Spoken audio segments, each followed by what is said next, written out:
His name's not Ash. We have been lied to. Hi everyone, welcome to DMFA Digital Marketing for Asia. My name is Joanna and I am a marketing manager working here at SoftBank Telecom Europe. Pokemon, PlayStation, Nintendo, Mario, Zelda, Street Fighter, Tekken, the list goes on and on and on and on. Japan has always been a technological leader, particularly when it comes to gaming. In today's video, we are going to have a look at the gaming history in Japan and discuss the current trends in the gaming industry. But before we start, don't forget to subscribe to our DMFA channel and keep on watching this video because it's fun. It's just fun today. We are talking about games. And before we jump in, one question to you. I want to know what your favorite game is. Please leave me a comment down below. Well, I'm not a big gamer, but I think if I had to pick one... Okay, I know. I love The Sims, and I especially enjoyed the part when you had to build the house and like decorate it. I was decorating very beautiful architectural pieces. Okay, are you ready? Let's go!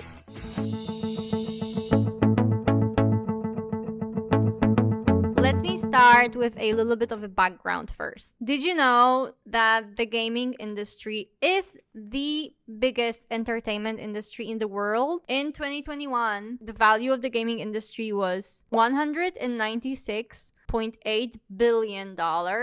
It is more than both music and movie industry combined. The music industry was 28.8 billion and the movie industry was 99.7 billion. Gaming history in Japan goes all the way back to 1966. Wow. Obviously, not many people had computers at home back then, so this was the time where gaming arcades started to become very popular. In 1966, Sega released an electromechanical game which is called Periscope, and it was basically like a submarine simulator. Nintendo started producing games that were using rear image projection, and they released one of the classics game called the Duck Hunt. You had to shoot the moving targets on the screen with this gun that was connected to your Nintendo. My neighbor had it. I loved it. I just felt like it's just magic. Eventually, in 1978, the game called The Space Invaders would be like the major breakthrough in the arcade gaming industry. Its success marked the beginning of the golden age of arcade gaming in Japan. It was during the 80s when Japan started to position itself as the gaming heaven. First, there was the release of Namco's Pac-Man, and then Nintendo's Mario Bros. And finally, in the early 90s, Sega released the very famous Sonic the Hedgehog. I think it is also worth noticing here that while Japan was really expanding in the field and producing more and more really good quality games for what they could do at the time, the situation was completely different in North America, and you can even say that the gaming industry in the States collapsed in the 80s. There were lots of games made with very poor quality and low standards, especially on the Atari consoles, which let people lose their confidence. There were also too many consoles. Customers were just confused. So they kind of lost trust in the video games and gaming companies, which led to recession in the video game market in the US in 1983. Eventually, the industry started to recover in 1985, and Nintendo was a big factor. While Nintendo was producing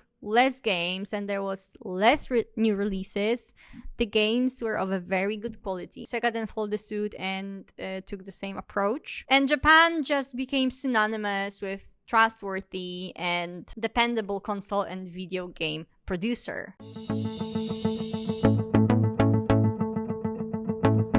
Japan is going through the golden video game era in the 1980s. And what is the situation now, 40 years later? Well, the truth is, Japan is still at the forefront of the gaming industry, and it is also the third largest gaming market in the world, right after China and the US. Consoles are still the go-to platforms for many gamers, but recent surveys show that around 50% of the Japanese internet users play games on their mobile phones. So augmented reality games like Pokemon Go and Dragon Quest Walk are tipped to be the future of gaming, opening up quite unique opportunities for unique commercial placements as well as delivering very unique gaming scenarios. Japanese gaming industry is rich with developers such as Nintendo, Sega, Sony, Capcom, Bandai Namco, Square Enix, just to name a few. Apart from the big names, there's lots of indie brands that are publishing new titles every single day. Although Japan may not be the biggest gaming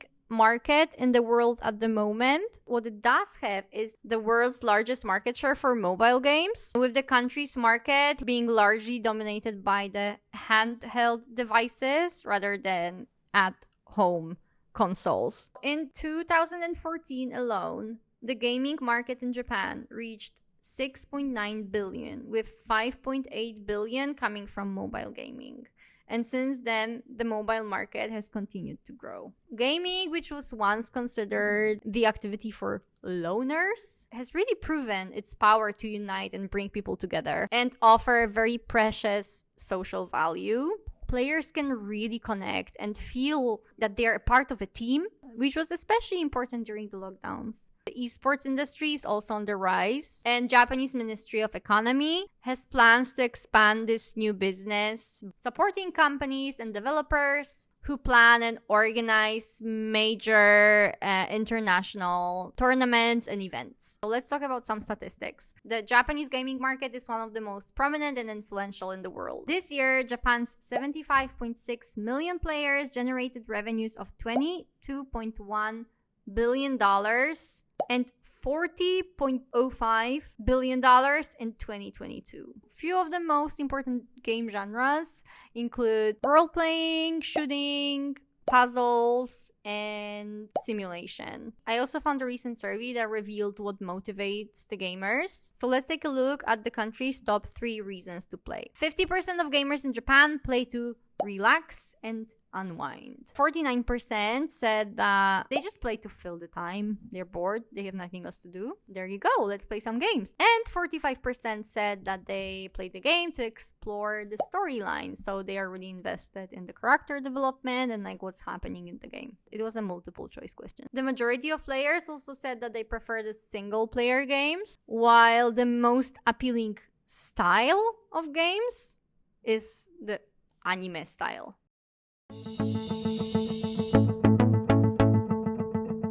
So we talked about the start of the gaming industry, we spoke about what's happening at the moment, but how about the future, and how will the future of gaming industry look like in Japan? During this year's Tokyo Game Show, which was held back in September, a clear winner of the global gaming industry has emerged, and surprisingly, it is not a console, but it is actually a PC. The market for PC games totaled $33.7 billion, while the console gaming was $28.3 billion. The number of monthly Steam users nearly tripled from 47 million in 2018 to 132 million last year, eclipsing PlayStation's 102 million monthly users for its web service. The Nintendo Switch has just over 100 million users in a year. I think PC games have really received like this boost in popularity from esports, where the hardware performance can really determine the victory or defeat, as well as the recent emergence of the metaverse. It's also relatively easy to release games on Steam. It only requires developers to pay an upfront fee and pass the review process.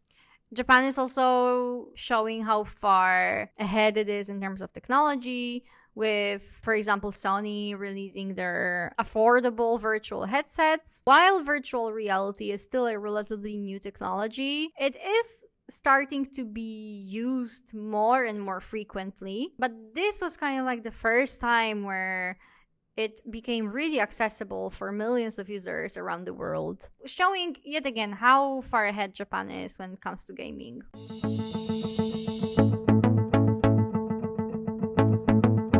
Okay, I have a fun fact. Fun fact time! Did you know that the names of Pokemon characters are different in Japan than the English ones? I don't know why I was so shocked, but I was. So shocked. So, For example, Ash. Do you know Ash? Yeah, Ash. His name's not Ash. His name is Satoshi. So basically, all of the human characters have different names, but you would think like, yeah, okay, well, okay. They can have different names because it's like people, but like they wouldn't change the Pokemon names. right? Right? Oh boy, do I have a surprise for you. Do you know Bulbasaur? Well, in Japanese, his name is Fushigidane. Charmander, which is one of my favorite Pokemon, by the way. Hitokage. For all of these years, we have been lied to. What's your favorite Pokemon? Comment down below.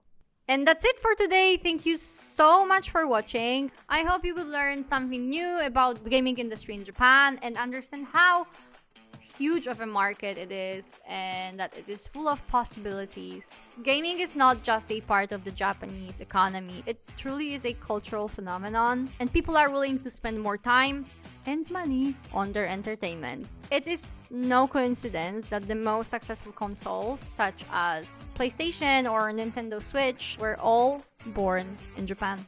As usual, don't forget to subscribe to our DMFA channel and give this video a thumbs up if you liked it. Don't forget to put on the notification bell to get notified when we post a new video. We are posting a new video every Monday, so stay tuned. Thank you again for watching, and I will see you again next Monday. Bye!